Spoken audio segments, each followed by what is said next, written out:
प्रिय आर्यवीरों, आज का विषय अनुशासन है, जो कि इस समय की बहुत बड़ी आवश्यकता है। आज अनुशासन के बारे में समझे। पहले अनुशासन क्या है। शासन के अनुकूल चलना अनुशासन कहलाता है। अनुशासन से पहले शासन होना चाहिए। शासन किसको कहते हैं? नियम, विधि, विधान, इनका नाम शासन है। और शासन से पहले उसका बनाने वाला कोई शासक होना चाहिए। इसको अंग्रेजी में डिसिप्लिन कहते हैं, जो कि डिसाइपल से बना है। डिसाइपल शिष्य का नाम है, तो शिष्यत्व की भावना का नाम अनुशासन है। जो माता पिता गुरु किसी वृद्धजन की आज्ञा में रह कर के और तदनुसार काम करे, उसको अनुशासन कहते हैं। अनुशासन क्यों जरूरी है?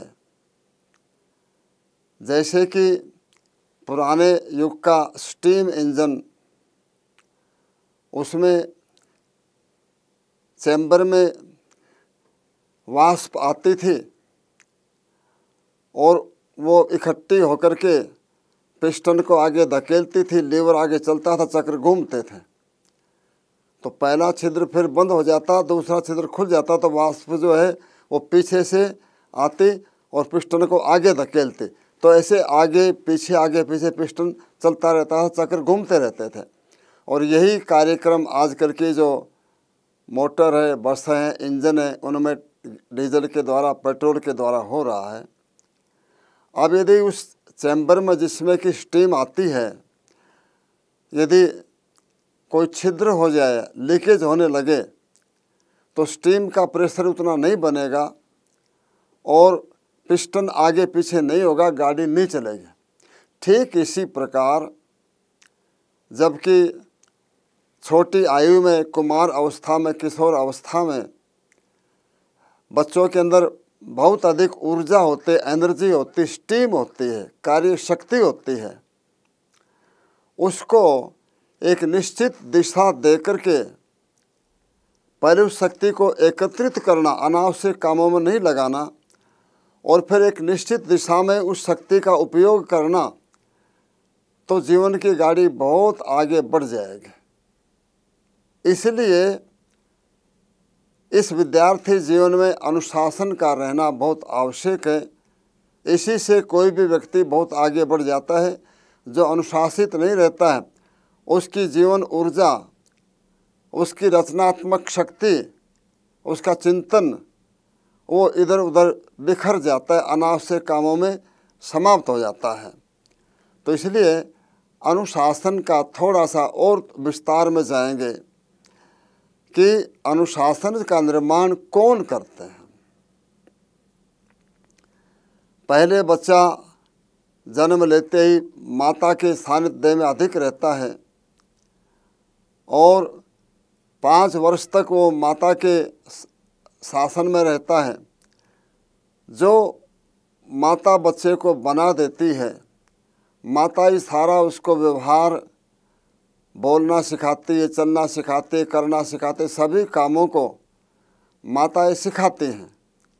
तो जो बच्चा 5 वर्ष तक तो माता के अनुशासन में रहता ही है। अब ये दायित्व तो माता का है कि वो बच्चों को कौन सी अच्छी बातें सिखाएं, क्योंकि कहा है कि माता का बनाया सुत पूर्ण विद्वान होत, और माता का सिखाया शूर और सपूत है। माता का सिखाया पड़े 18 व्यसन में, और माता का सिखाया कायर और कपूत है। जो बच्चे को विधाता का नाम सुनते हैं, जो कि तकदीर लिखती है, ऐसी कोई देवी देवता तो नहीं है, लेकिन ये माताएं हैं। यही बालक की विधाता है, देवियाँ निर्मात्री हैं। इसलिए संस्कृत में कहा कि माता कस्मात् निर्मात्री भवति, बच्चे का निर्माण करती है। तो बच्चे की जीवन ऊर्जा को एक दिशा देने का काम, पहला काम जो है वो माँ करती है। और जब बच्चा 5 वर्ष का हो जाता है, अब उसका संचालन पिता संभालता है, उसका चार्ज जो है पिता संभालता है। और पिता 8 वर्ष तक पिता उपदेश करता है, बच्चे को अच्छे अच्छे श्लोक, मंत्र, अच्छे अच्छे दोहे, अच्छे अच्छे सुभाषित, उन सब को कंठस्थ करवाता है। और कैसे व्यवहार अपने लिए करना है, क्या क्या काम करने हैं, दूसरों के साथ कैसे व्यवहार करना है, और पढ़ने का अक्षर ज्ञान भी पिता पहले देता है। तो ये सारा काम जो है वो पिता करता है। उसके पश्चात जब बच्चा विद्यालय में जाने योग्य हो जाता है, तो फिर तीसरा जो बच्चे का अनुशासित करने का काम, उसके जीवन का निर्माण करने के लिए, उसके जीवन की धारा को एक निश्चित दिशा देने के लिए गुरु काम करते हैं। और इसलिए यजुर्वेद में कहा है, चरित्रास्ते शुन्धामि, हे बालक, मैं तेरे चरित्रों को, तेरे व्यवहारों को शोधन करता हूँ।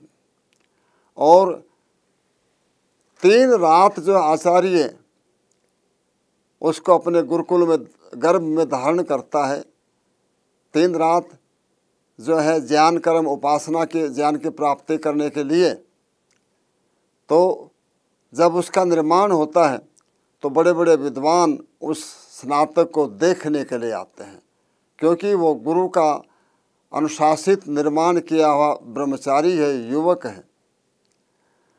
अब एक और बात विचार करें कि अनुशासन स्वैच्छिक होना चाहिए या बलपूर्वक होना चाहिए। इसमें अलग अलग मान्यताएं हैं। अधिकतर यही मानते हैं कि अनुशासन स्वैच्छिक होना चाहिए। अंग्रेजी में एक कहावत है, you can bring the horse near the water. आप घोड़े को पानी के निकट तो ले जा सकते हो, but you can not drink it. ज़बरदस्ती उसको पिला नहीं सकते हैं। जब घोड़े की इच्छा होगी तभी पिएगा।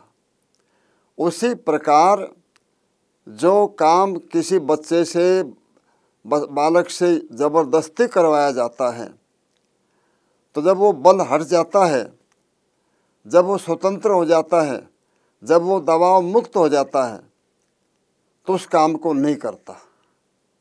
चाहे वो अच्छा भी काम है तब भी नहीं करता, क्योंकि उसके मन में एक ग्रंथि बन जाती है कि मुझसे ये काम ज़बरदस्ती करवाया जा रहा था, अब मैं इसको नहीं करूँगा। तो इसलिए जो ज़बरदस्ती कुछ अच्छे नियम हैं, जैसे कि गुरु या माता पिता बच्चे को प्रातःकाल जल्दी उठने के लिए कहते हैं, परमात्मा का नाम स्मरण करने के लिए कहते हैं, या जो गृह कार्य विद्यालय का उसको पूरा करने के लिए कहते हैं, होमवर्क करने को कहते हैं, व्यायाम करने के लिए कहते हैं, तो ये अच्छी बातें हैं। ये बलपूर्वक करवाई जाएं तब भी ये बच्चे का हित करने वाली ही होती हैं। लेकिन ये शिक्षकों का, माता पिता, गुरुजनों का कर्तव्य है कि वो बच्चे के मस्तिष्क में इस अच्छे काम के लिए ज़रूर संस्कार डाले कि इन कामों को करने से तुम्हारा अपना जीवन का निर्माण होगा और तुम्हें इसका अभ्यास करना चाहिए। धीरे धीरे करके तुम्हारी ये आदत में बदल जाएगा। तो ज़बरदस्ती जो किया हुआ काम है उसमें भी बच्चे के मस्तिष्क में धीरे धीरे करके बिठाओ कि ये काम तुम्हारे हित का काम है, तो देर सवेर वो उसको स्वीकार कर लेगा। उसके साथ में कुछ जो सामाजिक नियम है, जैसे कि स्वामी दयानंद जी ने सत्याप्रकाश के आर्य समाज के नियमों में कहा है कि सब मनुष्यों को सामाजिक सर्वहितकारी नियम पालने में परतंत्र रहना चाहिए। जो सामाजिक हितकारी नियम है वो परतंत्र रहता है। जो सबकी उन्नति के जो हैं उपाय वो परतंत्र हैं अर्थात मिलकर के करने के हैं, वो करने चाहिए। और प्रत्येक हितकारी नियम में सब स्वतंत्र रहते हैं। तो इसलिए कुछ नियम ऐसे हैं कि जो कि सार्वजनिक रूप से करने ही चाहिए।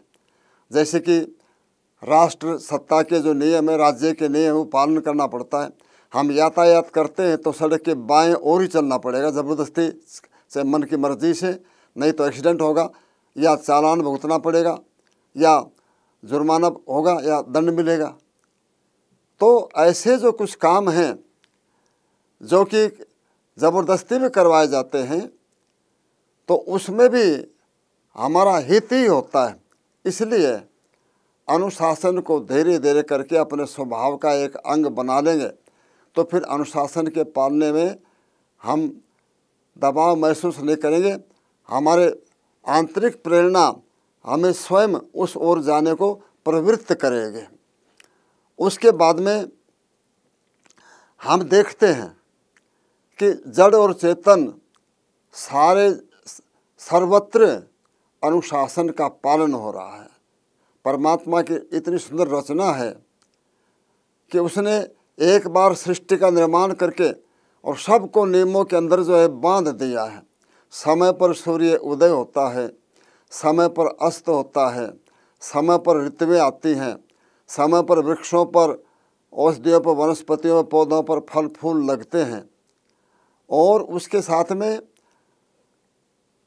चंद्रमा और जितने भी ग्रह हैं वो सूर्य के चारों ओर, चंद्रमा पृथ्वी की ओर और सारे ग्रह जो हैं वो सूर्य की ओर एक निश्चित समय पर निश्चित कक्षा में भ्रमण कर रहे हैं। हमने कई बार अखबारों में सुनने को मिल जाता है कि आकाश में 2 विमानों की टक्कर हो गई। छोटे छोटे विमान हैं, इतना बड़ा आकाश है, लेकिन परमात्मा तो सर्वज्ञ है, सबका नियंत्रण करने वाला है। उसने इस प्रकार की रचना की है कि कोई भी ग्रह उपग्रह आपस में नहीं टकराता है।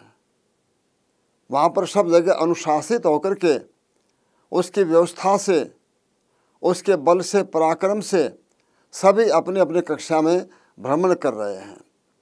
हमारे शरीर में देखोगे तो शरीर की प्रत्येक कोशिका शरीर के अनुशासन का पालन करती है। और जब वो कोशिकाएं जब अनुशासनहीन हो जाती हैं तो कैंसर के रोग की उत्पत्ति हो जाती है। जब तक शरीर की कोशिकाएं शरीर का अनुशासन मानती हैं, शरीर स्वस्थ रहता है। और जब कोशिकाओं में बिगाड़ आना शुरू होता है तो अपने शरीर की रक्षा पंक्ति जो है उनको घेरने के लिए घेरा बनाती है। अब दोनों का युद्ध होता है। यदि कैंसर की कोशिकाएं बलवान हैं तो वो उनको मार देती है, उनको खा जाती है और उनको अपना अंग बना रहते हैं। जैसे गोभी के फूल की बातें कैंसर की कोशिकाएं बढ़ती हुई चली जाती हैं। और यदि शरीर की रक्षा पंक्ति सुदृढ़ है तो उन कैंसर की कोशिकाओं को समाप्त कर दिया जाता है। हमारे शरीर के बच्चों 8 तंत्र हैं। हम श्वास ले रहे हैं, हम सोते हैं, जब भी जन्म से लेकर के मृत्यु तक श्वास अपने आप स्वतः चालित ऑटोमेटिक दृष्टि से आ रहा है और जा रहा है। रक्त का प्रभ्रमण हो रहा है, हमारा हृदय धड़क रहा है। रक्त का भ्रमण बंद हो जाएगा, हृदय धड़कना बंद हो जाएगा तो राम नाम सत्य हो जाएगा। भोजन का पाचन हो रहा है, मलमूत्र का विसर्जन हो रहा है। उसके साथ में शरीर की जितने भी जो तंत्रिकाएँ हैं, नर्व्स हैं, मस्तिष्क उनका केंद्र 12 नर्व्स हैं, तो सारी सूचनाएं शरीर की मस्तिष्क में पहुंचती है और मस्तिष्क उनसे क्रिया करवाने के लिए शरीर के अलग अलग अंगों को सूचना प्रसारित करता है। उसको नर्वस सिस्टम कहते हैं। अपने आप वो सब काम हो रहे हैं। आंखें देख रही हैं, कान सूंघ रहे, सभी इंद्रियां अब अपने कामों में प्रवृत्त हैं। अंतःस्रावी ग्रंथियाँ सब अब अपने कामों को बखूबी कर रही हैं। तो शरीर के सारे तंत्र जो हैं मिल कर के काम करते हैं। यदि मिल कर के काम नहीं करेंगे तो शरीर जो है अस्वस्थ हो जाएगा या समाप्त हो जाएगा, मृत्यु को प्राप्त हो जाएगा। तो शरीर में अनुशासन है, बाह्य संसार में अनुशासन है। और चेतन जगत में देखेंगे तो बहुत से प्राणी जो कि सामूहिक, विशेष करके जो शाकाहारी प्राणी हैं, हम पहले शिविरों के पश्चात आर्यवीरों को लेकर के जंगलों में जाते थे, कण्वाश्रम के जंगलों में। हाथी, बाघ, भालू, हरिण इत्यादि को, सूर इत्यादि को देखने के लिए। तो एक दिन हमने देखा कि दोपहर में घूम रहे थे तो हरिणों का एक झुंड जो है वो बैठा हुआ था छाया में, गर्मी का मौसम था, और हमें देखते ही एक हरिणी जो खड़े होकर के पहरा दे रही है।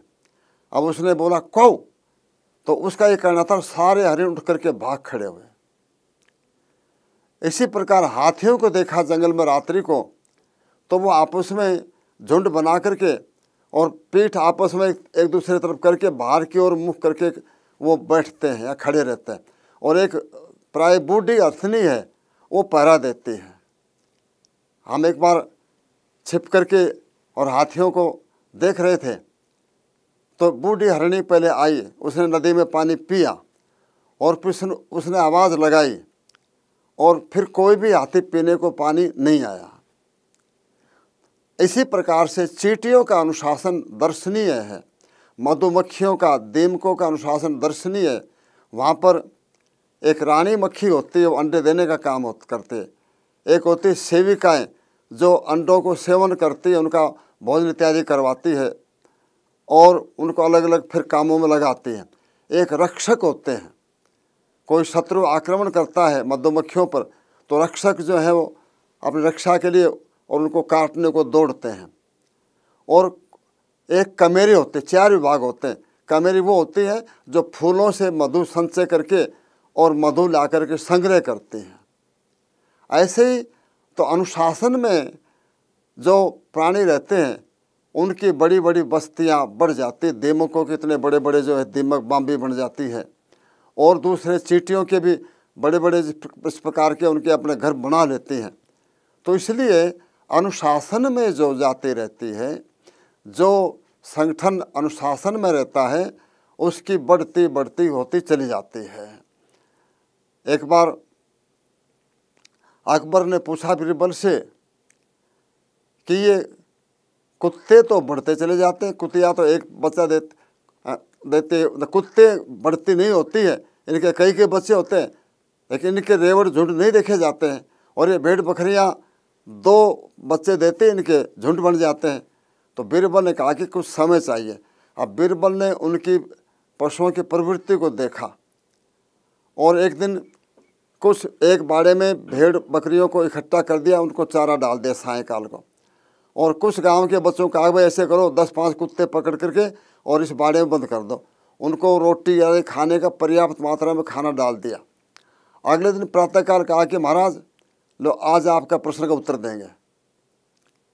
तो पहले कुत्तों के बाड़े में ले गए, तो देखा कि किसी कुत्ते का कान फटा हुआ है, किसी की जंघा कटी हुई है, किसी का पेट जो है आहत हुआ है, और वो भोजन रोटियां इत्यादि जो का त्यों है, और कुछ कुत्ते घायल पड़े, कुछ सो रहे हैं। और जब भेड़ बकरियों के बाड़े में ले गए तो देखा कि जो चारा डाला था सब खा लिया, और पीठ से पीठ मिलाकर के भेड़ें बैठी हुई जुगाली कर रही हैं। तो बीरबल ने कहा कि महाराज ये भेड़ बकरियां अनुशासित हैं, ये मिल कर के रहती हैं, इसलिए इनकी बढ़ती होती है।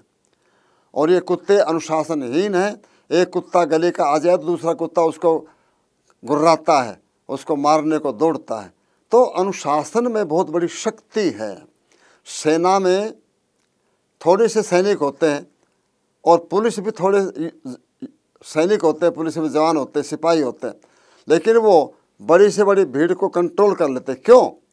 भीड़ में कोई अनुशासन नहीं होता है, वो मिलकर के एक काम को नहीं कर पाते हैं, और सैनिक सिपाही मिलकर के आक्रमण करते हैं, मिलकर के भीड़ को खदेड़ते हैं, मिलकर के हटाते हैं, तो वो काय की बातें भीड़ फटती हुई चली जाती हैं।